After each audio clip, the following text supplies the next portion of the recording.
Comment contrôler ses impulsions? Pourquoi faire attention à ces impulsions et comment les orienter? Voilà le sujet que nous allons aborder dans cette vidéo ensemble.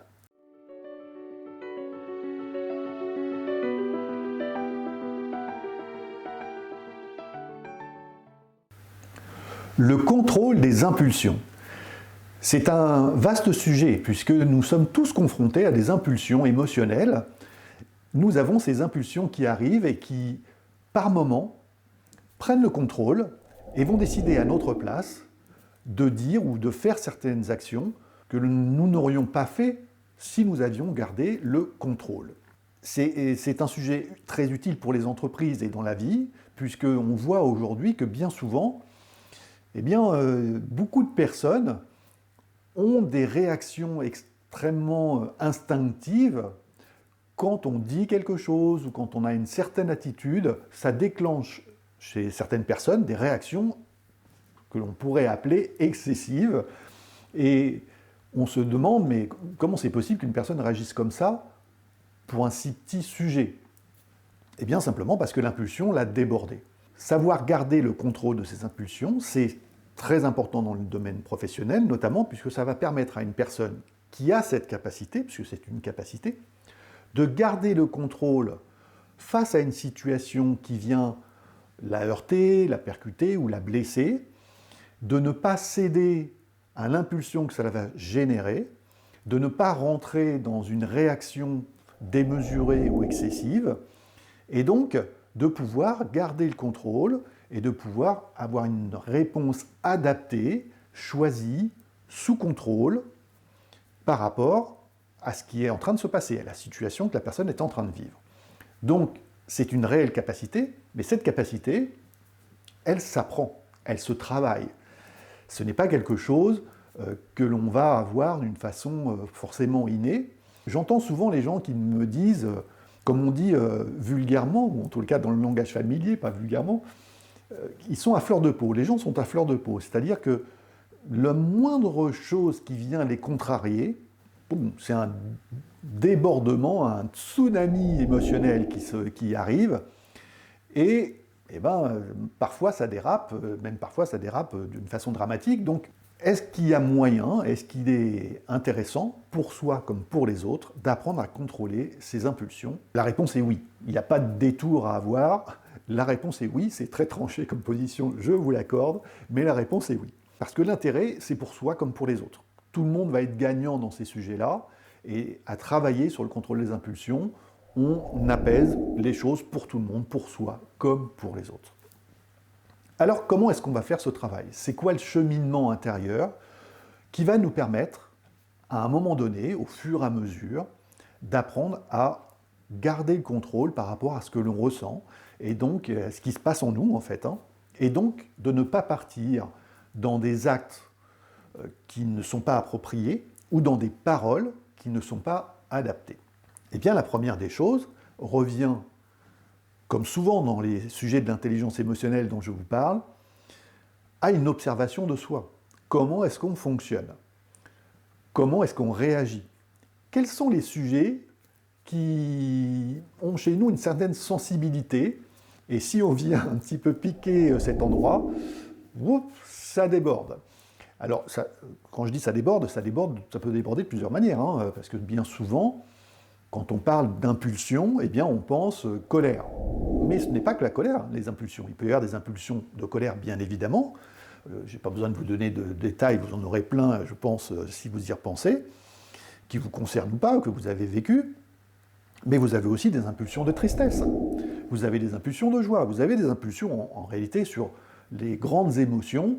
Vous avez des impulsions qui peuvent se manifester basées sur ces grandes émotions. Pour pouvoir prendre le contrôle et orienter ces impulsions, eh bien, il va falloir avoir une période d'observation avec soi.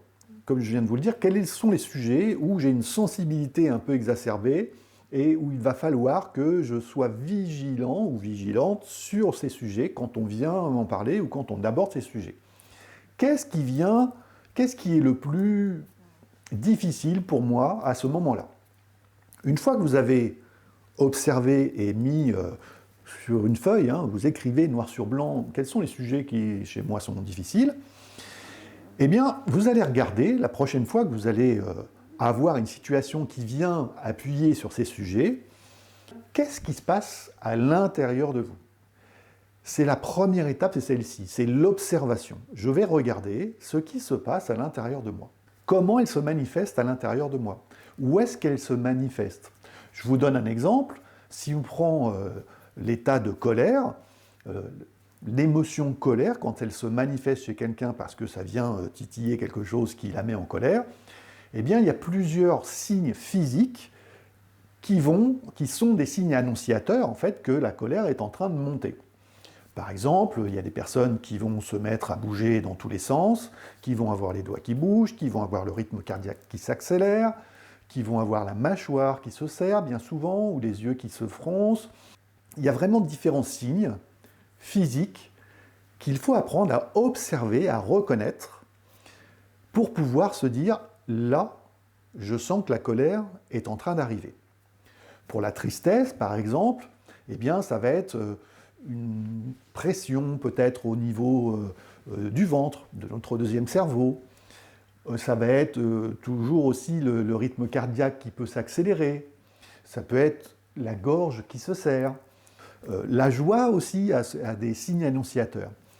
Le sujet là, c'est réellement quels sont les signes annonciateurs de l'émotion que je suis en train de ressentir sur les sujets qui sont difficiles pour moi et qui déclenchent pratiquement systématiquement une impulsion démesurée. Une fois que vous avez observé cela chez vous, eh bien vous savez déjà que vous avez la base pour apprendre à réguler l'impulsion qui est déclenchée et donc à contrôler à terme ces impulsions. Parce que ce qui se passe quand l'impulsion vous déborde, c'est que vous n'avez pas été attentif et donc assez conscient de ce qui se passe en vous en termes émotionnels, en termes de sensations et de réactions. Et donc, vu que vous n'avez pas été attentif à ça, et il n'y a pas de critique dans ce que je vous dis, hein, parce qu'on n'est pas du tout éduqué à cela, donc évidemment, on le subit, on est là dans le monde de l'inconscient, eh bien, on se laisse déborder. Et quand on se laisse déborder, on sait tous que ça peut prendre des proportions démesurées. L'intérêt pour vous, c'est déjà que vous allez apprendre à reprendre le contrôle de vous-même. C'est ça le premier intérêt du contrôle des impulsions, en termes émotionnels, hein, sur l'intelligence émotionnelle, c'est que on redevient le maître chez soi. En effet, une émotion, quand elle se manifeste et qu'elle devient une impulsion, une réaction impulsive par rapport à un sujet, on perd le contrôle. On perd le contrôle. Vous êtes à ce moment-là sous contrôle des émotions qui vont décider pour vous de la réaction que vous allez avoir. C'est pas très agréable. Et donc c'est aussi très important de se dire je vais garder le contrôle de moi-même et c'est moi qui reprends le choix, qui vais décider de la façon dont je vais réagir ou dont je vais répondre à ce qui est en train de se passer. Et l'intérêt de cela, eh bien, c'est que vous allez pouvoir rester, avoir une réponse proportionnée à la situation.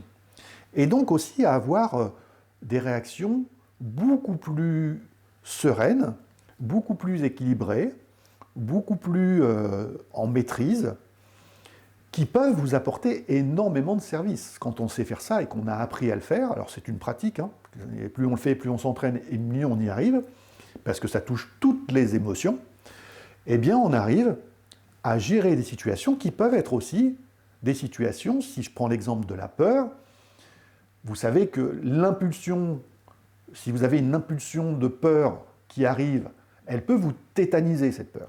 C'est-à-dire, vous vous figez et vous n'êtes plus capable de rien faire. Et si c'est le cas, eh bien, ça peut avoir une conséquence dramatique. C'est valable aussi pour la colère.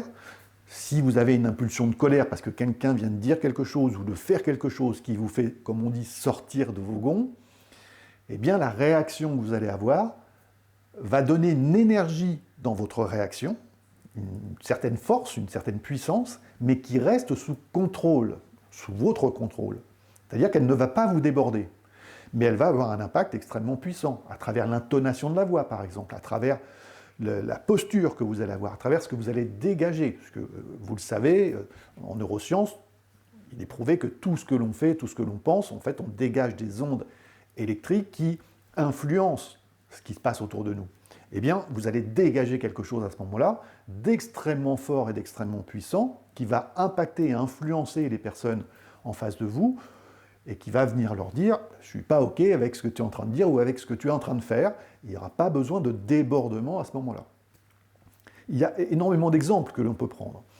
L'intérêt, c'est que vous êtes à ce moment-là, en effet, sous contrôle et que vous contrôlez vous-même vos impulsions. Si l'on met ça dans le domaine professionnel, eh bien, dans le domaine professionnel, dans les entreprises, une personne qui a la capacité de maîtriser ses impulsions, c'est extrêmement intéressant pour une entreprise. Extrêmement intéressant.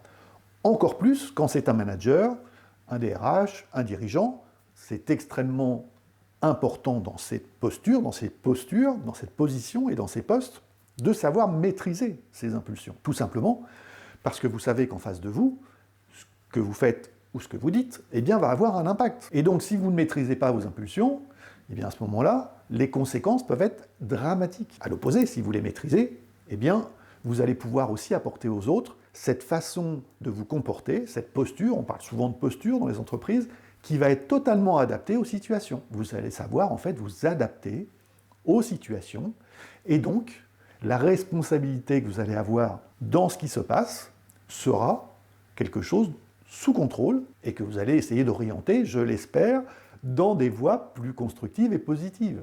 Pour tout le monde, pour les autres et pour vous aussi. C'est une force extraordinaire d'avoir cette capacité.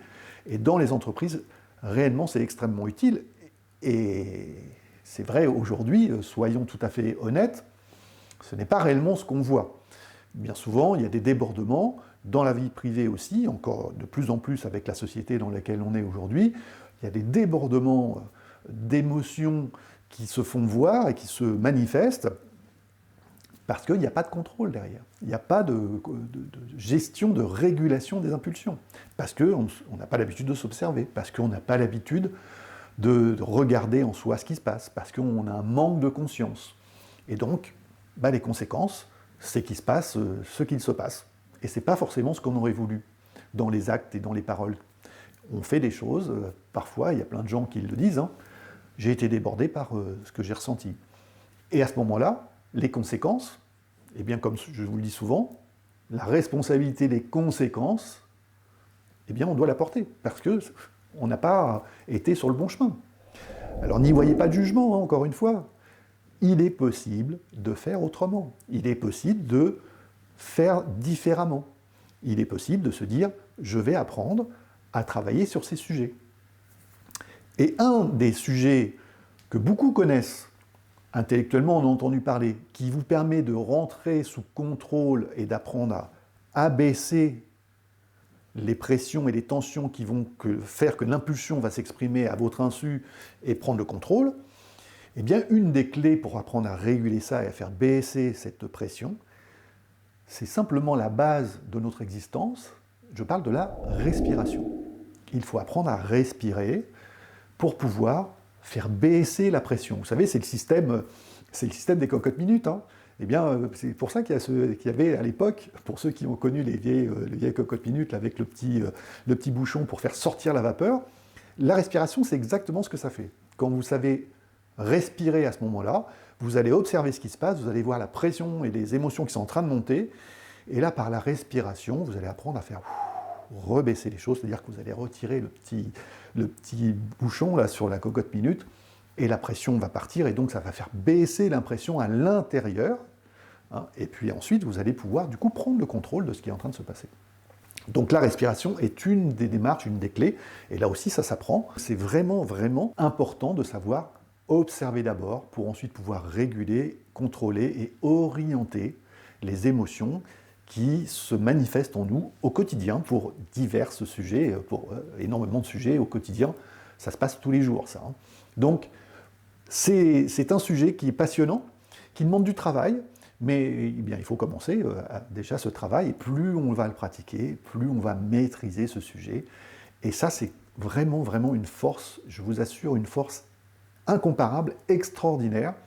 Et quand vous mettez cette capacité de contrôle des impulsions au service de vous en premier, hein, parce que c'est vous qui allez en avoir les bienfaits en premier, mais ensuite au service des entreprises dans lesquelles vous travaillez ou des personnes que vous fréquentez au quotidien, eh bien, vous allez voir que ça change énormément de choses dans votre quotidien, en termes de ressenti justement, en termes de bien-être intérieur, d'apaisement, et tout ça peut être lié après au stress, on en parlera dans d'autres vidéos. Eh bien, ce sujet est quand même central, et je vous invite réellement à vous y pencher, à prendre conscience de cet aspect contrôle des impulsions et de ce qui se passe en vous. Voilà ce que je voulais vous dire concernant les impulsions.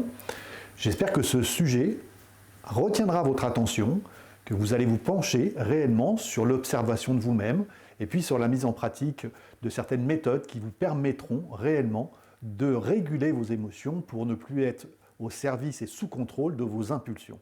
Je vous invite, soyez gentils, prenez quelques minutes pour liker, pour commenter, pour vous abonner à la chaîne, c'est vraiment important pour moi.